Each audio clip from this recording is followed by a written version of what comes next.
আবার রেখে বসে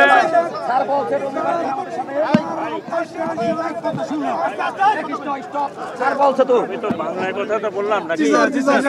রবিবারে আপনারা নেতৃস্থানীয় বেশি আমার জায়গায়, যেখানে বেশি জায়গা নাই, আপনারা 7 জন আসেন। আমি এটা নিয়ে যাচ্ছি এখন। তাহলে আমার একটা রিকোয়েস্ট শুনো, রাস্তা থেকে চলে যাও। তোমাদের দাবি তো আমি শুনি। আমাকে বলো কি চাও?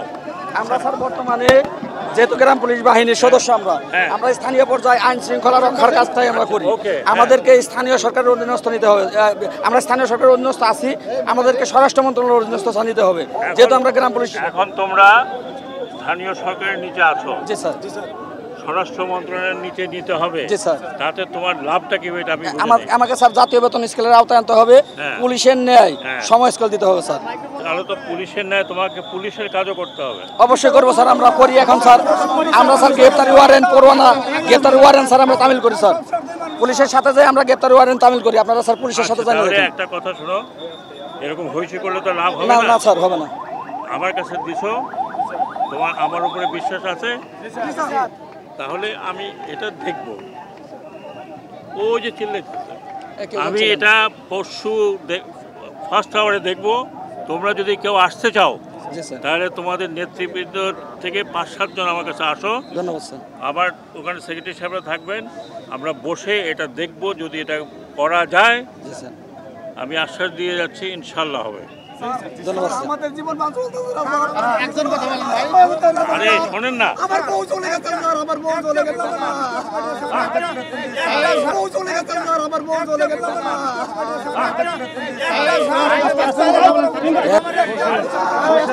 আবার রেখে বসে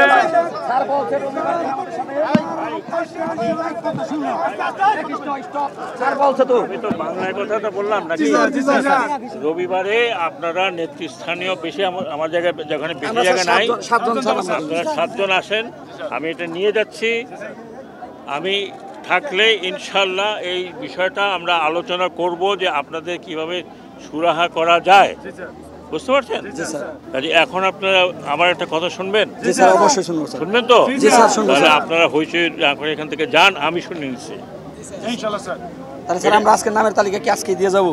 না, আজকে দিয়ে যান না, আপনি স্বরাষ্ট্র মন্ত্রণালয়ে আসবেন। জি স্যার। এই কোথায় আছে রে স্যার? কোথায়? স্বরাষ্ট্র মন্ত্রণালয়ে আসবেন।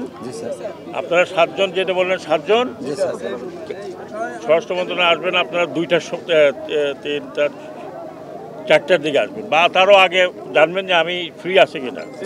আমি অবশ্যই আপনাদের আমরা স্যার কার মাধ্যমে জানতে পারবো যে এই যে আপনাকে কারোর মাধ্যমে জানতে হবে না। এই আমার গানম্যান আছে, সে বলে দিবে যে আপনারা আসবেন। ঠিক আছে? এখন তাহলে আমার একটা রিকোয়েস্ট শুনো, অবশ্যই রাস্তা থেকে চলে যাও। তোমাদের দাবি তো আমি শুনি। আরে বাবা, আমি ওই তুমি আল্লাহর কাছে বলো, আল্লাহর কাছে বলো। রিজিক দেওয়ার মালিক আল্লাহ, আমি না। স্যার এইটার ভিতরে আমাদের দাবি ঠিক আছে, কালকে এটা আমি এখন নিয়ে গেলাম। সবগুলো আমার কাছে নিয়ে আসবো। আমি এটা বলবো না, তারপরের দিনই তোমার একটা কাগজ দেন তো পিছনে। ব্যাপার আছে তো, এটা একটু দেখতে হবে যে কত টাকা ইনভলভ, কি হলে কি করা যাবে, কিভাবে বেস্ট করা যায়। এটা ইনশাল্লাহ আমি কথা দিচ্ছি, আমি এটা দেখব। ঠিক আছে? ওকে।